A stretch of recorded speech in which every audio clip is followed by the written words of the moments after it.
Hai buat sahabat Foni, sahabat kacamata Foni, balik lagi dengan saya. Dan hari ini kita balik lagi dengan Bapak Pendeta Chandra Teja. Ya, terima kasih loh buat kemarin yang udah komen, udah subscribe, udah like, juga udah share video kami berdua ya. Luar biasa, dalam berapa hari ya Pak ya, itu viewers banyak banget. Iya, Ya, lumayan. Ya. hari ini kita mau ngebahas tentang Triple Six ya, yang banyak sedang dibicarakan. Di antaranya apakah COVID ini termasuk dari propaganda mereka atau dalam schedule mereka gitu. Nah, menarik sekali beberapa hamba Tuhan ada juga yang sudah membahasnya. Dan hari ini kita mau membahas dengan Bapak Chandra Teja. Gimana Pak? Menurut Bapak, langsung aja aku to the point. Oke, sebelum kita ngomong yang COVID, apakah itu ada hubungannya dengan antikris? Mungkin kita bicara dulu mengenai apa namanya tadi ya, triple six ya, 6666. Yeah. 666 ini ketika orang berbicara 66 ini biasanya otomatis dihubungkan dengan antikris, ya kan? Padahal kata angka 66 itu kita bisa lihat di Wahyu yang dikatakan itu adalah bilangan manusia. Nanti saya akan jelaskan maksudnya apa ya, bilangan manusia. Tapi sebelum itu saya coba kilas balik dari sekitar 10 tahun yang lalu saya banyak dengar khotbah pendeta-pendeta yang berbicara mengenai akhir zaman. Yeah. Contohnya, waktu itu sekitar 10 tahun yang lalu ada beberapa pendeta, saya tahulah dia sebenarnya cuma ngutip dari internet. Ternyata internet itu juga nggak benar, tapi dianggap sebagai suatu kebenaran dikhotbahkan oleh pendeta. Seharusnya pendeta itu boleh saja sih dia lihat internet sebagai narasumber gitu ya, tapi bukan satu-satunya sumber yang dia pakai untuk menyampaikan khotbah. Karena ketika menyampaikan khotbah, sumbernya itu Alkitab itu sendiri seharusnya. Mungkin internet atau lain-lain bisa sebagai sumber tambahan, tapi bukan satu-satunya sumber. Sumber yang paling sahih atau paling sah itu adalah Alkitab itu sendiri. Semua itu harus diuji kembali ke Alkitab seharusnya. Kira-kira gitu. Contoh, khotbah mengenai akhir zaman beberapa tahun yang lalu, 10 tahun yang lalu lah kira-kira, dikatakan bahwa Mastercard waktu itu menciptakan suatu perusahaan atau sistem baru yang disebut Mondex. Suatu sistem pembayaran yang ya mirip-mirip kartu kredit lah. Nah, dikatakan bahwa dengan Mondex ini, maka orang-orang nanti kalau yang tidak punya Mondex atau kartu kredit lah sebut saja, maka dia tidak bisa bertransaksi. Kan antikris itu digambarkan seperti itu. Kalau tidak menggunakan sistem dia, kita tidak bisa bertransaksi. Maka disebutlah Mondex itu sebagai alat antikris. Produknya. Kemudian timbul lagi teori lain bahwa barcode adalah alat antikris karena orang mulai ya kan belanja di mana-mana pakai barcode. Nah, sekarang barcode itu juga udah berganti, udah nggak barcode lagi. Itu udah kuno barcode, QR code yang kotak itu kan, Ibu tahu ya? QR code yang kayak barcode tapi titik-titik banyak gitu ya. Nah, berarti teori-teori yang mereka lontarkan dari sebelumnya yang tidak berdasarkan Alkitab salah semua. Iya. Iya dong. Barcode sekarang mana? Kemudian timbul lagi chip. Chipnya di mana? Nah, ada yang bilang, oh dulu kartu kredit nggak pakai chip, terakhir pakai chip, pakai smart card kan. Sekarang hampir semua kartu kredit pakai smart card lah. Wah, termasuk debit kita yang sering dipakai. Iya, ini antikris nih. Ini lah, kita tanya dari mana bisa bilang kalau chip itu disebut alat antikris? Di mana di Alkitab disebutkan barcode itu alat antikris, chip alat antikris? Di mana? Kok bisa-bisanya kayak apa ya, cocokologi apa ya, tebak-tebakan? Kan Alkitab bukan tebak-tebakan. Gitu, ya kan? Menciptakan suatu teori konspirasi lah istilahnya yang nanti kita akan ngomong soal COVID. Nah, ini suatu hal yang menurut saya menggelikan. Kemudian ada lagi WWW. Kan sekarang kalau kita akses website kan depannya www. W itu bisa dianggap sebagai V dan I. V itu kayak angka 5 Romawi dan I, ya kan? V dan itu kan jadi 6. Jadi www dianggap 666. Kan lucu, konyol gitu. Jadi www itu alat antikris katanya. Anggap Bu ya? www kan V dan I. Kalau angka Romawi itu ya 6. 666 kan 3 kali. Dianggap itu www itu alat antikris. Waduh, itu sudah apa ya? Kalau itu aku baru dengar, Pak, www. Oh, itu udah lama juga, Bu. Itu udah lama juga. Itu udah lama juga. Kemudian di dunia ini terakhir negara-negara maju sudah menciptakan chip yang bisa ditanam ke dalam tubuh manusia. Sebenarnya implementasi awalnya ditanamkan ke apa namanya? Ke hewan. Dalam hal ini binatang peliharaan. Contoh lah kalau di Amerika itu, kalau kita punya anjing yang mahal, kita bisa tanam chip ke dalam anjing itu di leher biasanya, yang isinya informasi siapa, namanya siapa, pemiliknya siapa, alamat saya di mana. Jadi kalau anjing itu berkeliaran, akhirnya ada orang yang bagian apa ya, tata kota yang menangkap anjing ini, dia tinggal scan anjing saya. Ada chipnya nih. Ada alatnya, Bu. Dia bisa kebaca, langsung tahu nama anjing itu siapa, pemiliknya siapa, alamat rumahnya di mana. Nah, itu kegunaan chip yang ditanam di hewan, misalnya. Nah, kemudian orang mulai paranoid. Kalau chip itu ditanam ke dalam tubuh manusia, nah itu jadi alat antikris. Saya, kalau di Indonesia ada chip, ada program penanaman chip, saya akan daftar yang pertama. Kenapa? Karena dengan chip itu, saya nggak usah bawa KTP, saya nggak usah bawa SIM. Terus orang menuduh saya, berarti Anda orang antikris. Dari mana dasarnya? Kalau saya ditanam chip, dibilang saya sudah jadi antikris. Dari mana? Alkitab tidak menyebutkan itu. Nah, itu Bu, latar belakangnya. Jadi, kita harus cerdas dan menggunakan Alkitab sebagai satu-satunya narasumber untuk ya 66 tadi, akhir zaman, dan seterusnya. Nah, kira-kira begitu Bu. Yang mungkin hari ini kita akan bahas lah satu persatu. Kenapa sih orang jadi paranoid gitu? Iya. Gitu. Ya. Karena memang sejujurnya juga kalau aku sama suami pernah ngebahas ya, sebetulnya kita itu sudah terdoktrin karena film. Zaman dulu kita kan cuma taunya dari film. Film apa tuh ya, kayak film waktu aku SMA nonton film gitu ya, bahwa nanti antikris itu ditandai dengan pakai chip gitu ya. Nggak bisa belanja kalau kita nggak pakai itu juga gitu. Padahal di Alkitabnya, soalnya kita ngebahas, di Alkitabnya nggak ada, nggak ditulis itu. Itu hanya hasil kreativitas sutradara yang menggambarkan. Dan itu yang terbawa sampai sedemikian rupa, sampai saat ini masih ada berpikir seperti itu. Gitu. Saya sangat setuju sekali kalau ya yang tidak ada di Alkitab ya itu hanya rekayasa dari kreasinya orang gitu ya. Kita harus kembali ke Alkitab kembali ya Pak ya. Iya. Di Alkitab misalnya kalau kita lihat di kitab Wahyu. Kitab Wahyu itu kan ditulis oleh Yohanes di Pulau Patmos waktu itu. Nah, di kitab Wahyu itu, kitab itu ditujukan kepada 7 jemaat di Asia Kecil. Ada jemaat Smyrna, jemaat ya lain-lain lah, gitu kan. Nah, di situ kita lihat ketika seorang rasul menulis surat yang akhirnya menjadi salah satu kitab, yaitu kitab Wahyu, itu ditujukan kepada 7 jemaat kecil, ya kan, di Asia. Tentu surat itu ketika dikirim ke 7 jemaat kecil itu, jemaat-jemaat itu pasti ngerti ketika surat itu mereka terima dan mereka baca. Jadi nggak mungkin Yohanes kirim surat ke 7 jemaat kecil di Asia, dan waktu itu kan nggak ada chip. Bagaimana 7 jemaat kecil itu menafsirkan suratnya Yohanes itu adalah chip? Kan nggak mungkin. Iya. Itu surat itu ditujukan kepada 7 jemaat kecil di Asia. Yang antara lain menegaskan hati-hati, kamu harus menghitung bilangan manusia yang jumlahnya 666. Bilangan manusia. Nah, bilangan manusia apa?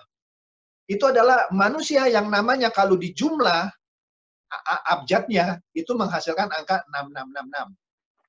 Saya agak panjang, saya bikin simple aja daripada saya terangkan karakter-karakter apa namanya dalam bahasa Yunani, abjad ini nilainya berapa. Saya singkat aja ya. Misalkan kita ambil contoh orang namanya AA misalnya. A, kita ngomong bahasa Latin dah, apa huruf Latin. A itu angkanya 1, B itu 2, C itu 3. Kalau AA artinya 1 tambah 1, 2 gitu. Kira-kira gitu Bu ya. Ada orang yang dimaksud oleh Yohanes, jika namanya ditulis dalam abjad Yunani, di jumlah semuanya, dan dia jumlahnya 6, itulah antikris. Dan orangnya sudah hadir. Orangnya sudah hadir. Jadi ketika dia berbicara kepada 7 jemaat kecil, nanti akan ada orang yang jumlah bilangnya 66. Nah, nantinya itu kapan? Bukan nantinya kita. Nantinya dari jemaat yang waktu itu. Ya dong, Bu. Misalkan sekarang saya tahun 2020. Saya tulis surat ke Ibu.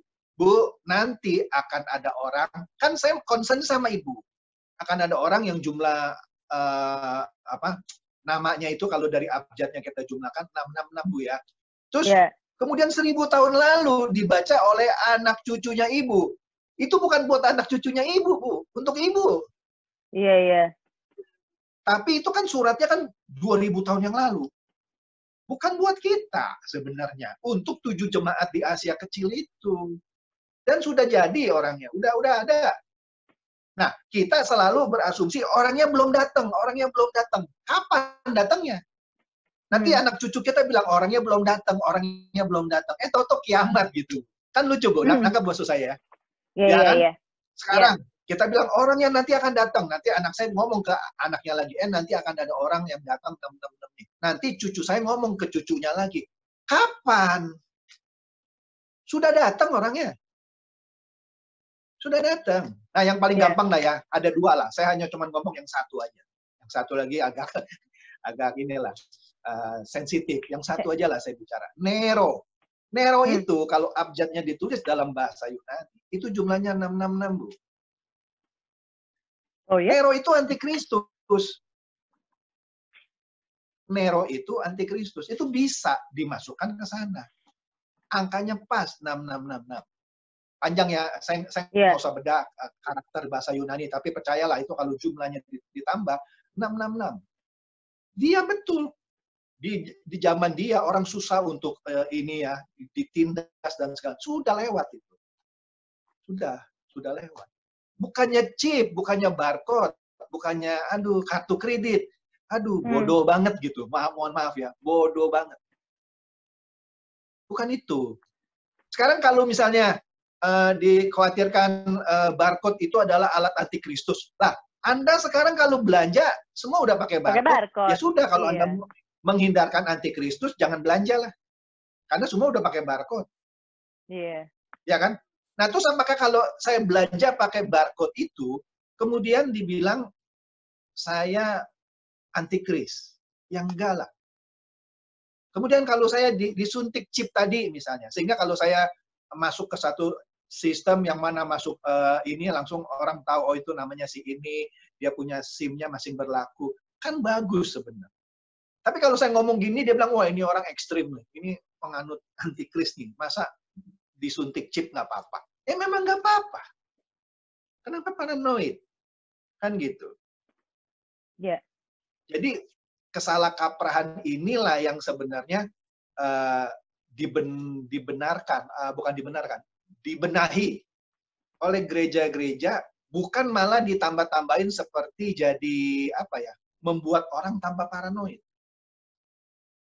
Buat orang tambah paranoid. Enggak lah. Sudah. Sekarang bahkan gini, Bu. Antikris itu siapa sih? Namanya kan antikristus. Yeah. Sekarang kalau saya bilang antikristus itu ada di beberapa orang Kristen, Ibu percaya nggak? Nggak percaya kan? Orang kan selalu bilang antikristus itu belum datang. Nanti kalau datang ada pemerintahan 1000 tahun, bla bla bla. Aduh, itu ceritanya panjang lagi lah. Kita ngomong gini. Orang Kristen yang tidak menundukkan dirinya 100% kepada yang dipercayainya, yaitu Kristus. Kan kita kan katanya percaya kepada Kristus. Kalau kita percaya kepada Kristus, kita harus menundukkan diri kita 100% terhadap orang yang kita percayai, dalam hal ini Kristus, yaitu Tuhan Yesus. Yeah. Tetapi kalau kita ngakunya orang Kristen, tetapi tidak menundukkan diri kita terhadap Kristus itu sendiri, sebenarnya kita sudah jadi antikris. Contohnya, dia boleh saja rajin ke gereja setiap minggu. Bahkan tengah minggu dia rajin ke gereja. Tetapi dalam kehidupannya sehari-hari, dia tidak tunduk terhadap apa yang Tuhan minta atas hidupnya. Dia sudah jadi antikris. Dia sudah jadi antikris. Kemudian dia punya bisnis, dia punya perusahaan, dia punya bahkan gereja. Tapi ketika dia memanage gerejanya, kita ngomong pendeta nih ya, dia tidak memanage gerejanya sesuai dengan perintah Tuhan. Dia antikris. Jadi antikris dicarinya nggak usah jauh-jauh, Bu. Ada di dalam orang-orang Kristen sendiri. Orang yang tidak tunduk terhadap Kristus itu sendiri. Jadi kalau ada orang Kristen, ngaku saya orang Kristen, tapi dalam kehidupannya sehari-hari, dia tidak menundukkan dirinya terhadap yang dikehendaki oleh Kristus, pada dasarnya dia antikris. Nggak usah cari-cari. Karena itu tidak mewakili dari Kristus sendiri ya, gitu. Iya, kata Kristen itu artinya to be like Christ, menjadi serupa Kristus.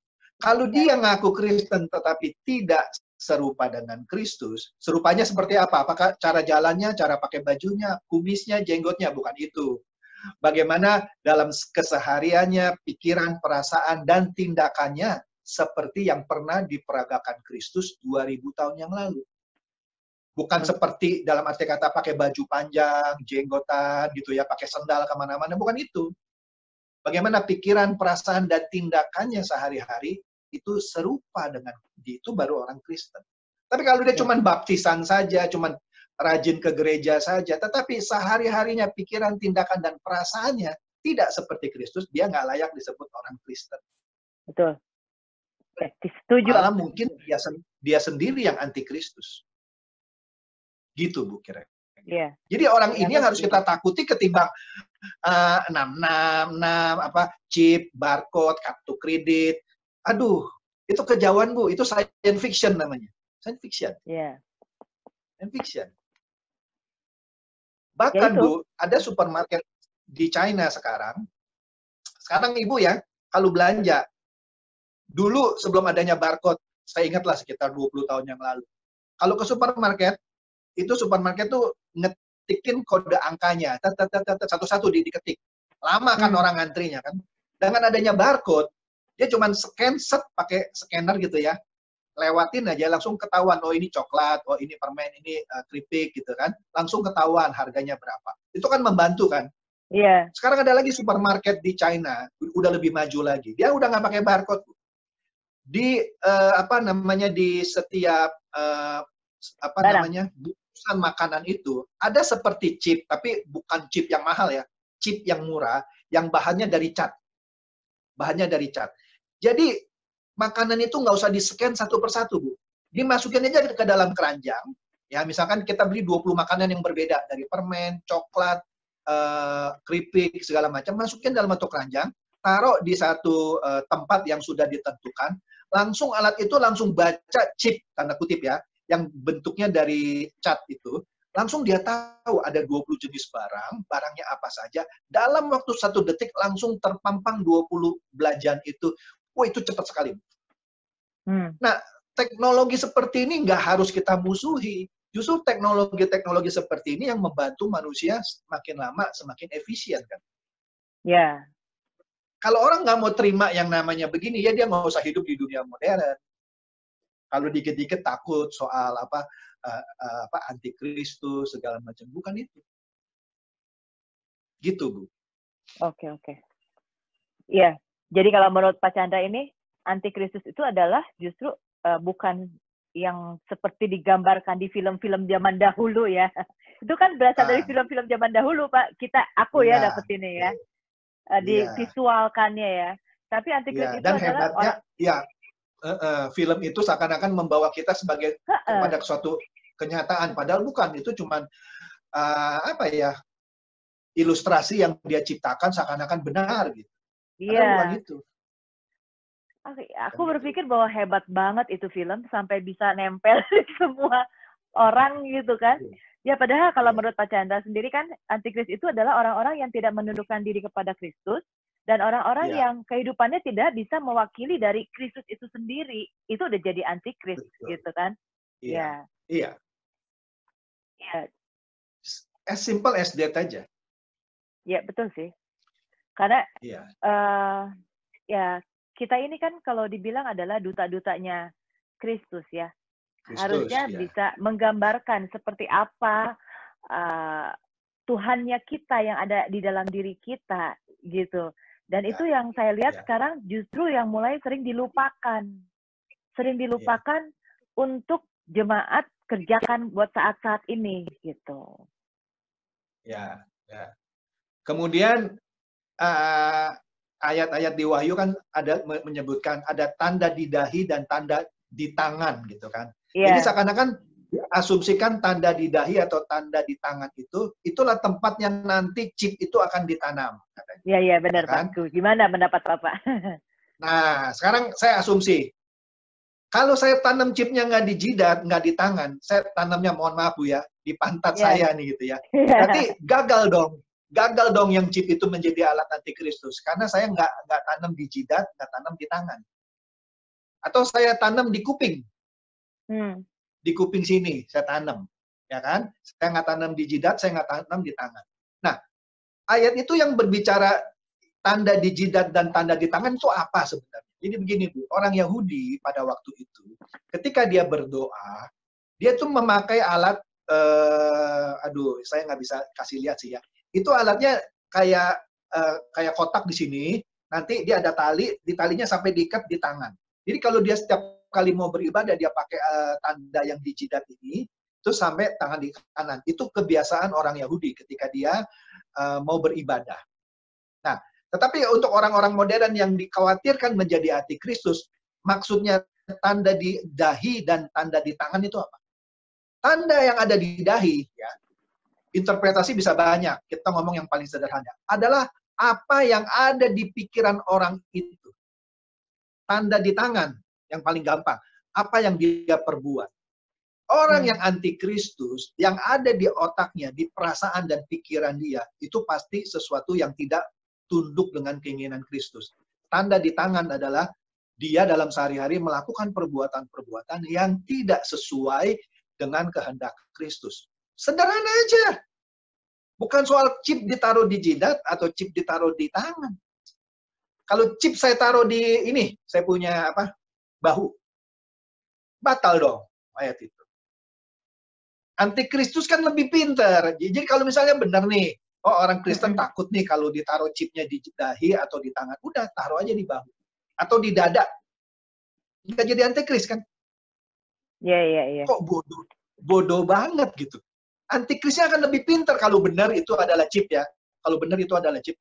Antikrisnya akan lebih pintar. Ini orang Kristen kalau kita taruh di jidatnya atau di tangannya dia akan nolak. Dia akan tahu ini alat antikris. Sudah, kita tanam di dadanya aja. Dia nggak akan curiga. Aduh, bodoh banget. Bodoh banget. Iya dong. Iya, nggak mungkin langsung kebaca sama kita gitu. Orang awam ya. Iya. Oh enggak, ini chipnya nih ditanam di dada. Ini bukan. Ya kalau benar chip itu adalah alat antikristus. Orang antikristusnya pintar, dia tanam aja di dada, di kuping, di pipi lah. Nggak usah di jidat atau di tangan. Udah. Kayak tusuk dong, Pak. Nah, iya. Kalau ditanam di dahi atau di tangan, kan seperti susuk, ya kan? Tapi kan Alkitab nggak bilang seperti susuk, tanda di dahi dan tanda di tangan. Lah udah saya tanam aja di dada, di bahu. Mau apa? Di kuping. Ya kan? Iya. Dan juga barcode juga saya bingung. Di mana? Apakah di stempel barcode di jidat begini? Enggak kan? Jauh lah. Ya. Iya sih. Kan nggak mungkin di kita jalan-jalan ada ini, apalagi cewek ya. Udah foundation, bedak. Nggak ketutup itu barcode sama foundation. Dulu diilustrasikan begini, barcode-nya itu bisa invisible, bisa tidak terlihat, tapi dia waktu ditanamnya itu kayak seperti di setrika, ada alatnya lah.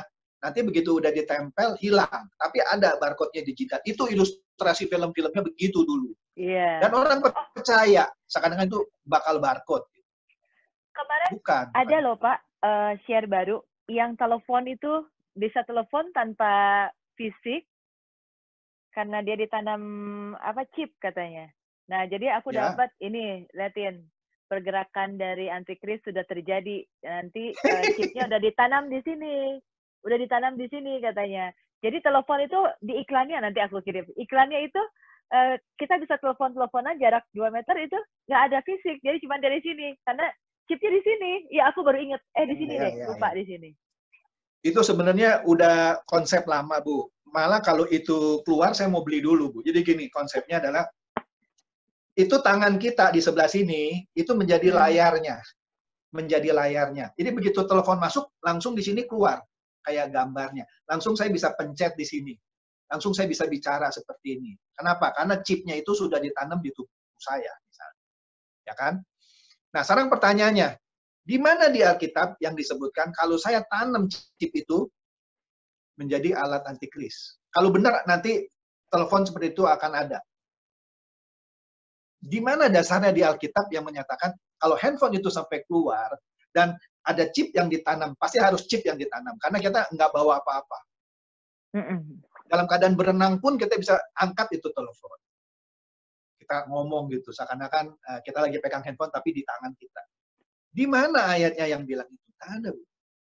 Itu cuma dicocok-cocokin aja gitu. Bukan itu. Nah, balik lagi. Saya katakan tadi, Yohanes kan menulis surat itu pertama kali kepada 7 jemaat di Asia. Loh, 7 jemaat di Asia kan nggak ngerti handphone.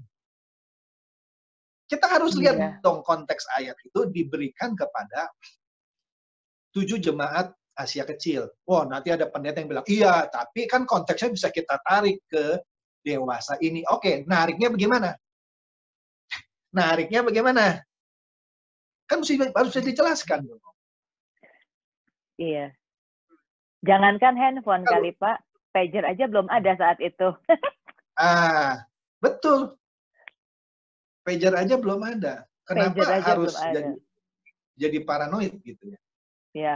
Nah, itu yang saya bingung. Jadi ya sebenarnya antikris itu sederhana aja, Bu. Bukan soal chip, bukan soal barcode, bukan soal tadi kartu kredit dan segala macam. Enggak, itu terlalu jauh. Lagian kan dikatakan kepada 7 jemaat itu nanti akan muncul kira-kira itu antikris. Nah, kalau nanti yang dimaksud Yohanes adalah 2000 tahun yang lalu, dia nggak usah dong tulis surat kepada 7 jemaat kecil tadi kan? Iya. Ya dong, kalau misalnya nanti antikris baru timbul di tahun 2030. Padahal ayat itu ditulis 2000 tahun yang lalu kepada 7 jemaat kecil di Asia. Berarti percuma dong surat itu dibuat kepada 7 jemaat kecil di Asia itu, yang mana pada zaman itu antikrisnya nggak bakal datang, datangnya nanti 2030 misalnya. Buat apa? Ya bukan di masa, lagi ngomong bukan di masa kalian ini gitu ya. Iya, kan nggak bilang begitu. Iya. Kalau memang benar begitu untuk konsumsi orang tahun 2030, buat apa Yohanes tulis kepada 7 jemaat di Asia kecil itu? Iya dong. Oke. Mendingan tulislah kepada jemaat milenial, gitu dong. Nanti, gitu dong. Kepada jemaat now. Kepada zaman now, kan enggak kepada 7 jemaat Asia kecil. Iya. Oke. Aku setuju. Begitu, Bu. Iya. Aku setuju banget kalau antikris itu adalah ya tadi itu 2 hal itu yang tidak bisa menundukkan diri kepada Kristus sendiri dan tidak mewakili Kristus. Ya. Tapi itu aja. Iya, tapi ngomong-ngomong kalau menurut Pak Chandra ya, gitu ya, apakah kegerakan dari sekelompok orang yang ingin yang seperti ya anggaplah nanti memang pengenapan dari Wahyu itu adalah ada sekelompok orang-orang yang memang ingin membuat suatu kesatuan yang sama gitu, dunia yang sama kan, dunia yang jadi satu gitu. Bapak percaya itu? Ya. Nggak percaya. Karena begini, Bu. Kita ambil contoh ya. Kalau ada antikris muncul, dia akan menyiksa orang-orang Kristen di dunia. Bu, nggak usah capek-capek. Itu akan dihajar dulu sama Amerika, sama Australia, sama Kanada. Kira-kira siapa nih, Bu? Yang orang yang sakti banget bisa muncul di dunia ini, menjadi musuh orang-orang Kristen, dan tidak dihajar rame-rame sama orang Kristen, terutama dari negara superpower seperti Amerika, Kanada, Jerman misalnya lah gitu ya. Siapa? Siapa orang yang tiba-tiba sesakti gitu bisa menguasai dunia ini? Nggak ada. Orang takutin China. Nggak jauh, Bu. Jauh. Nggak, jauh dah. Jauh lah. Orang, jangan-jangan nanti datangnya dari China. Aduh, China kalau sendirian dihajar sama negara-negara yang lain mah udah langsung tumbang. Enggak, tidak sesakti itu. Jauh sekali. Nah, sekarang kita ngomong nih, teori konspirasi yang menghubungkan ke COVID-19. Nah, yang Ibu dengar apa? Iya, bahwa COVID ini adalah buatan manusia.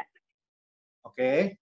Iya, dan tujuannya selain bisnis adalah untuk bisnis sih. Kalau aku simpulin, kalau aku yang baca dan lihat tuh mungkin dari satu kelompok untuk bisnis lebih besarnya. Oke. Bisnisnya gimana misalnya? Ya. Bikin vaksin. Iya, vaksin atau obat yang nanti ngeluarin gitu kan? Kalau yang kita lihat dan yang baca. Sekarang yang lagi sorot misalnya Bill Gates, ya kan, dia akan mendanai untuk membuat vaksin. Yang mana kalau itu jadi dia akan diuntungkan. Bu, kasih contoh yang sederhana aja ya. Orang mesti pikirnya sederhana.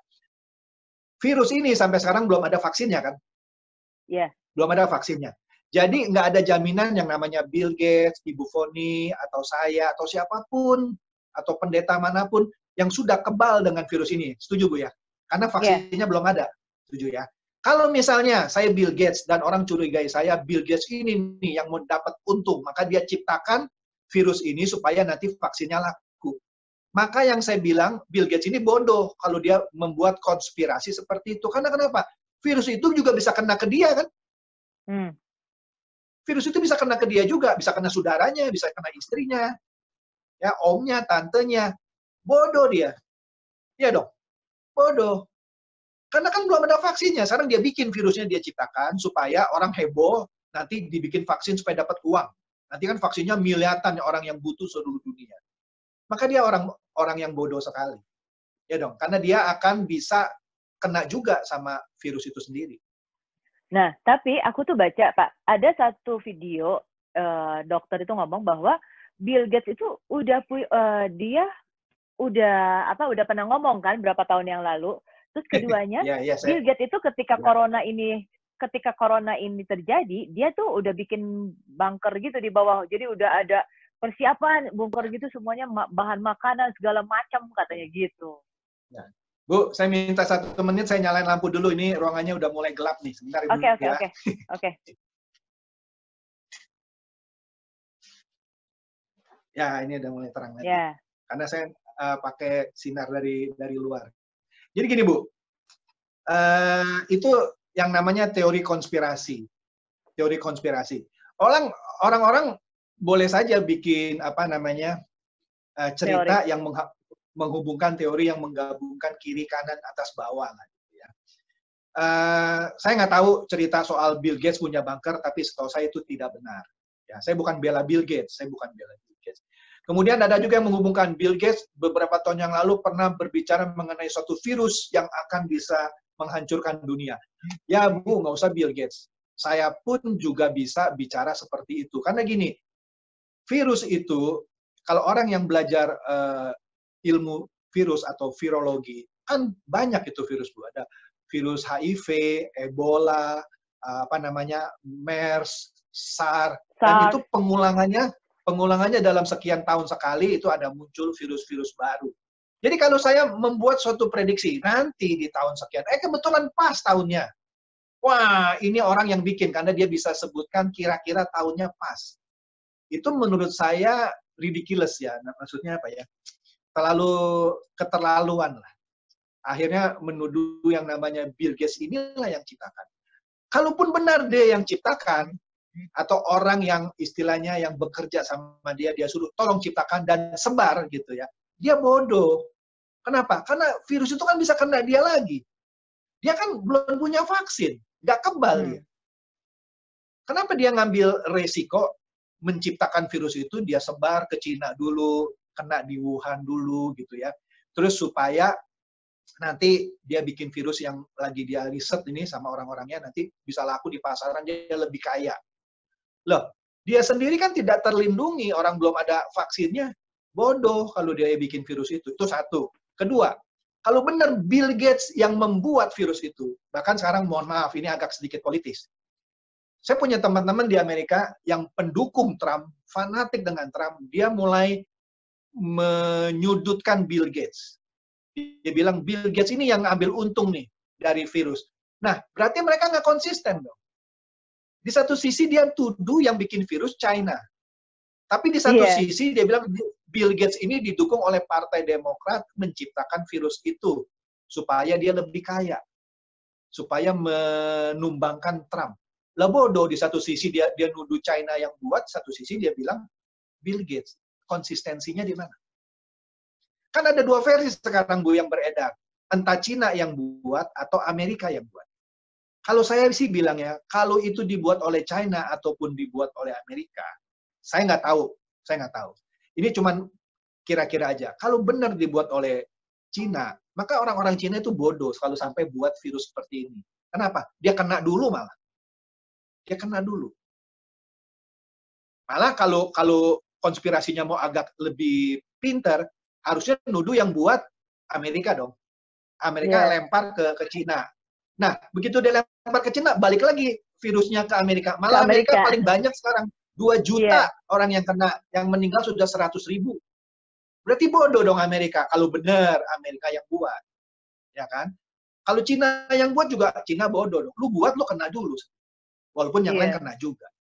Saya nggak percaya kalau itu, ya walaupun ada kemungkinan lah. Karena saya bukan orang yang serba tahu. Ada orang yang coba-coba buat, terlepas gitu. Itu ada kemungkinan. Jadi dia lagi riset satu virus, terus virus itu terlepas gitu, tanpa sengaja. Gitu. Itu aja sih kalau saya ngelihat One Antikris. Iya. Nah, balik lagi Pak. Sekarang kita antikris di dalam kekristenan sendiri ya. Terakhir ini, 2 tahun ini, ada beberapa yang datang. Ini datang langsung ya Pak, datang ke kami langsung. Ada dia bekas full time, ada juga aktivis yang dia akhirnya bercerita bahwa ternyata di dalam gereja sendiri, Ci, sudah di dalam gerejanya ini minoritas, cuman gereja itu ya. Saya tidak bilang semua gereja ya. Di gereja saya ini terjadi bukan malpraktek tapi mal pelayanan gitu. Ternyata pendeta saya ini punya ilmu gitu. Singkat cerita. Dan dari sini saya jadi kepikiran bahwa ternyata yang seperti inilah gitu yang saya takutin gitu ya. Ada apa ya? Ada yang berlindung di balik salib gitu. Aku susah ngomongnya, takut salah aku nih. Cuman maksudnya ada sesuatu yang gelap berlindung di balik salib gitu. Ternyata dan dia berani bersaksi, malah dia berani ngomong bahwa sayalah saksi hidupnya bahwa dia tidak seperti yang dia bicarakan di atas mimbar gitu. Dan beberapa juga kita bisa lihat gitu. Ada cerita lagi kalau misalnya ternyata masih ada juga beberapa pemimpinnya yang masih memakai adat istiadat gitu loh Pak. Nah, gimana kalau kata Bapak? Apakah yang seperti itu akan cenderung di situ juga? Ya.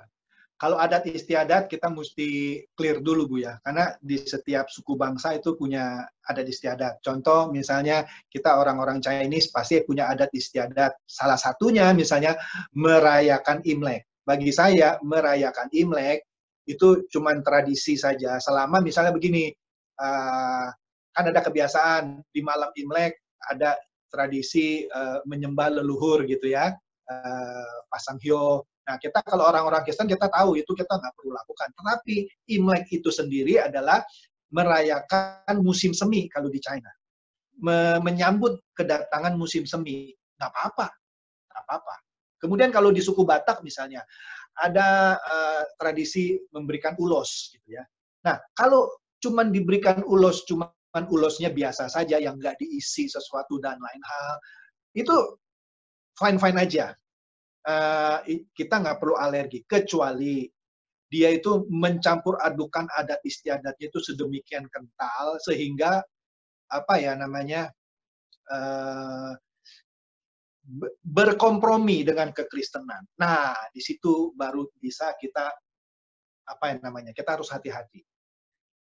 Misalnya, nggak apa-apa kok orang Kristen menjelang Imlek dia ke kuburannya dulu gitu ya, dia sembahyang di situ, nggak apa-apa gini-gini. Nah, itu sudah mulai kompromi gitu. Orang silakan aja menghormati orang tua ya, tapi kan kita sudah tahu, kalau saya ke kuburan orang tua, paling saya rapiin rumputnya, suruh orang ini tolong rapiin ini udah tinggi, udah apa. Udah gitu aja supaya rapi ya.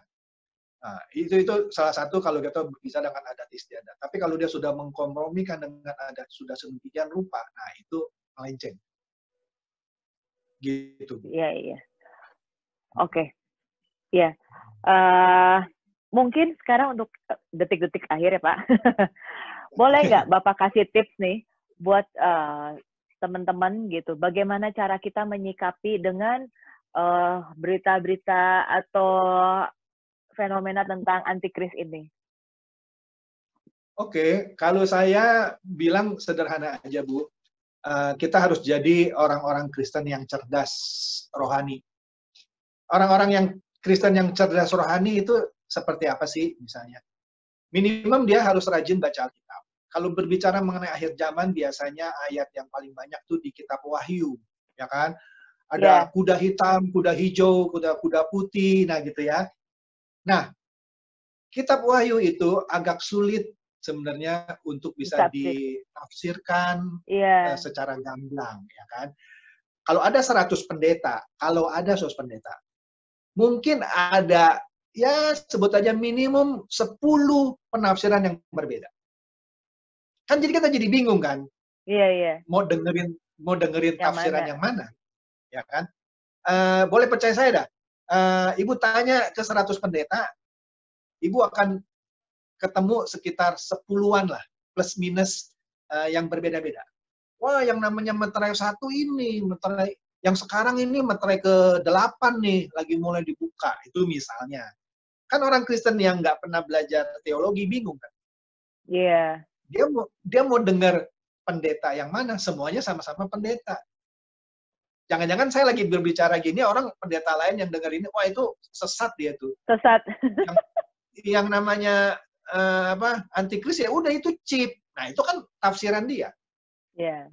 Tapi kalau kita bedah lebih dalam lagi, yuk kita buka kitab Wahyunya, yuk kita ini. Jadi kalau saya bilang gini, menjawab pertanyaan Ibu nggak mudah-mudah banget Bu ya. Kalau saya bilang gini, kalau ada orang Kristen yang benar-benar rindu ingin tahu yang namanya antikris itu apa, rahasia kitab Wahyu apa, nggak usah sungkan-sungkan belanjalah uang 10 buku yang membahas kitab Wahyu. Yang pasti berbeda-beda. Pasti berbeda-beda. Kemudian dia baca 10-10-nya tentu minta hikmat dari Roh Kudus. Dia rajin juga baca Alkitab. Dia baca 10-10-nya, dia akan ketemu satu benang merah yang tak terbantahkan. Walaupun 10-10-nya beda, Bu ya. Nanti dia akan tahu. Yang lebih tepat ini nih. Yang ini kayaknya ngarang-ngarang gitu. Dia bisa tahu. Selama dia minta bimbingan sama Roh Kudus, dia baca Alkitab juga sendiri, dia baca buku apa ya yang membahas kitab Wahyu dari 10 pendeta. Pendetanya juga pendeta yang gak main-main lah. Misalkan ya, saya ambil contoh lah. Baca buku yang membahas kitab Wahyu yang ditulis oleh Billy Graham misalnya. Itu orang yang saya paling ini. Kemudian ya saya sebutlah, ini kebetulan bukan dari gereja saya, tapi ini orang yang jadi panutan saya. Almarhum pendeta Eka Dharma Putra dari GKI. Ya, dia tuh clear kalau menafsirkan Alkitab gitu ya. Menuliskan sesuatu dia clear. Nah itu panutan.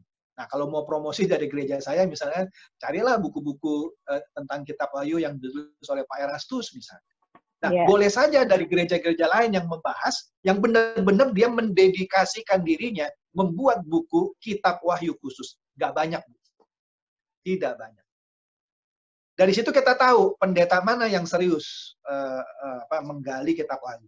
Kalau dia tidak pernah bikin satu buku mengenai kitab Wahyu itu apa, tafsiran dia apa, terus dia cuma tampil di mimbar saja, petik sana, petik sini. Kalau saya terus terang saya meragukan. Tapi kalau orang ini sudah pernah mendedikasikan dirinya, dia bedah itu kitab Wahyu. Ya walaupun nggak semua pendeta akan setuju sama dia, nggak apa-apa. Setidaknya dia sudah menyediakan waktu khusus untuk berbicara. Mempelajari benar-benar ya Pak ya? Iya, dan itu nggak banyak Bu. Ibu boleh cari lah di toko-toko buku Kristen, kitab Wahyu, baik karangan luar negeri maupun dalam negeri, nggak banyak pendeta yang nulis kitab Wahyu. Iya. Gitu. Oke. Baru dia bisa cerna, bukan orang yang tulis soal chip, soal barcode, soal apa ya gitu ya. Enggak. Cari orang yang tulis soal kitab Wahyu. Iya. Ya balik lagi, seperti tadi aku bilang, kalau kita mau jujur, soal chip, soal tulisan angka 66 di dahi gitu ya, tentang barcode, itu kan kita dapatkan ilustrasi ya, ilustrasi visual itu ketika dari film, dari mana? Dari film itu. Dari waktu SMP, SMA kita selalu ada masa-masa untuk nonton itu sama-sama, entah di gereja, entah di sekolahannya ya. Nah, ya, jadi kalau pesan dari Pak Chandra tadi, itu kita harus belajar kembali ke Alkitab lagi gitu. Ya. Jadi apa yang kita dapatkan itu cuma hasil kreasi seorang dari sutradara. Saya juga nggak tahu tuh siapa sutradaranya. Oke.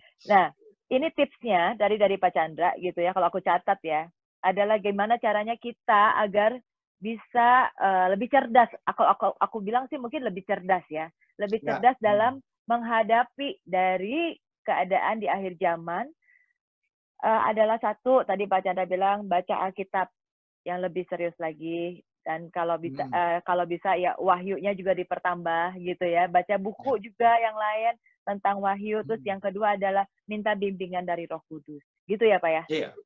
Iya, itu aja. Ya, itu ini yang paling ya Pak, aku bilang sih ini yang paling benar. Semuanya yang terjadi di dalam dunia ini ya, kalau dari bahasan, kita harus kembali lagi ke panduan kita ya, Alkitab lah ya, gitu. Alkitab yang kita pegang. Jadi jangan dari buku-buku yang apalagi yang tidak didasari ayat, yang mungkin sekarang kan juga banyak yang tidak didasari ayat. Gitu. Mungkin dia mendasarkan ke ayat, cuman ayatnya itu cuman dipakai untuk nambel-nambel lah istilahnya, dicocok-cocokin. Cocok-cocokin ya kan? aja. Ya, yang ada di dahi, yang ada di tangan tuh hati-hati. Nanti kalau tangan kamu dipasang chip, nah itu kamu jadi antikristus. Padahal nggak usah ditanam chip aja, dia sudah jadi antikristus. Iya, betul. Kalau kehidupan kita tidak sesuai yang Tuhan mau, yang seperti Tuhan udah ajarin, ya kita udah bukan anak Tuhan juga gitu. Kalau saya sederhananya begini Bu, antikristus itu pinter banget. Kalau itu segamblang itu bahwa nanti akan ditanam di dahi atau di tangan, itu bodoh, antikristus yang bodoh. Nanti orang Kristen bakalan tahu kalau ada alat itu mau dipasang di dahi nih, pasang di tangan. Kita pada nggak mau gitu ya. Iya, ini alat antikris nih, mau ditanam di tanganku. Ya kan, itu bodoh. Namanya antikris yang bodoh. Nanti antikris yang benar, misalnya benar itu chip, enggak, ini ditanam di dada. Di dada, enggak di dahi, enggak di tangan.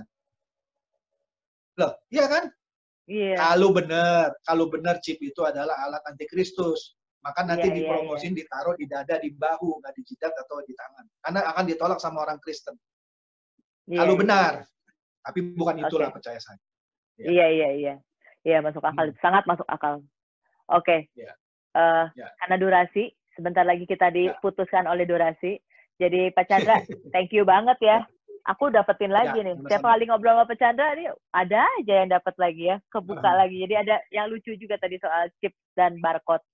Oke, sahabat Kacamata Foni, kita udahin dulu. Dan jangan lupa loh, kalau boleh komen, apa pendapat Anda ya tentang topik ini. Ya, apa yang kita udah bahas, Pak Chandra udah kasih. Ini tolong kasih pendapat gitu. Dan jangan lupa di like, share, dan subscribe ya. Biar nanti kita lanjutnya makin semangat loh kita untuk ngobrolnya gitu. Terima kasih ya Pak Chandra. Sama-sama Bu. Sampai ketemu lagi di topik-topik selanjutnya. Saya akan berkolaborasi lagi, kita undang dengan narasumber yang lain lagi, bareng sama Pak Chandra. Di topik yang lain. Terima kasih, God bless you. Sama-sama.